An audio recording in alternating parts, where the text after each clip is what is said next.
better now than they were an hour ago. They've had one false start, and it was caused by the United States, who got away very fast then. But apparently we have a good start, and there are Holmes and Redgrave. Cox now by Pat Sweeney, qualified in this event directly to the final, but this is still their fifth. The first half. So you must settle them into a strong, long rhythm, not ask too much of them in the first 1,000 metres.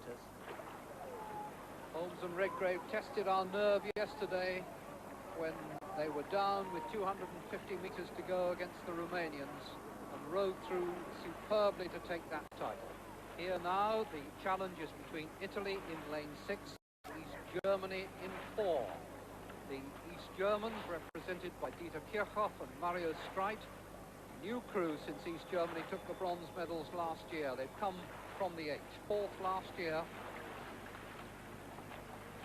Nearest to us, the Americans, Waters and Terwilliger.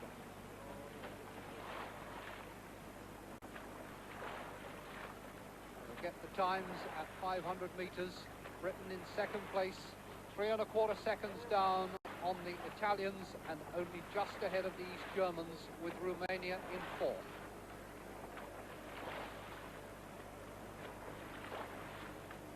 At this stage, Pat will have settled them. He won't be too worried about the Italians being a length ahead. He won't want them to be any further ahead.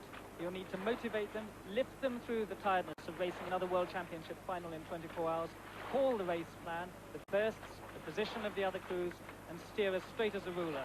He's the best in the world, so he can do it. Romania making their presence felt. The East Germans there. Britain's Holmes and Redgrave there. And this developing into the...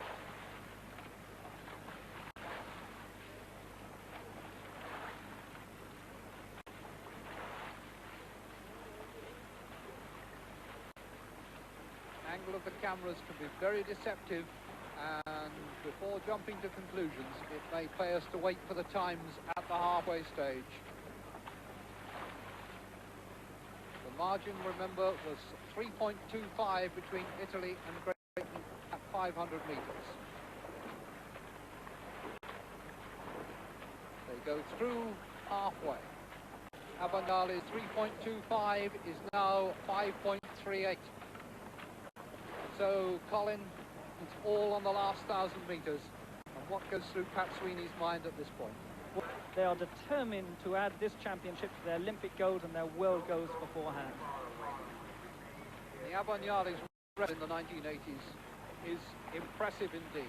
7th in the Moscow Olympic Games, world champions in 81 and 82, bronze medalists in 83, Olympic champions in 84, world champions in 85, silver medalists in 86.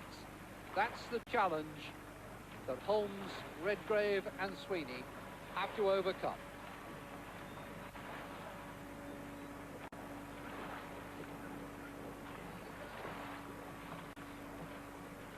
Sweeney, canny and experienced.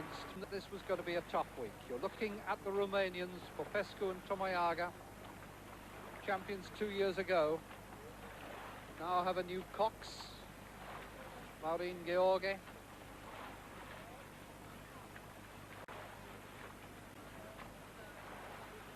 .500 metres to go as they pass this check mark.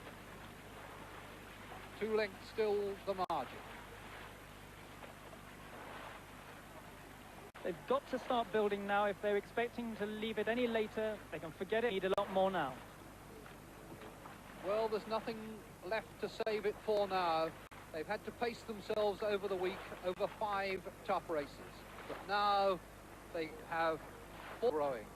Carmine and Giuseppe Abbagnale, who do their training on the Bay of Naples, leading from the pair from the Thames, Andy Holmes and Steve Red. Those races, they will have competed over 1,000 metres by the end of the week.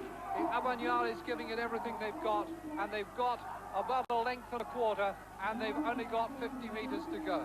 It's going to be Italy first, and the great British challenge has to settle for gold and silver. The Romanians come third. A wonderful victory for the Italians. but they had the advantage of aiming only there indeed.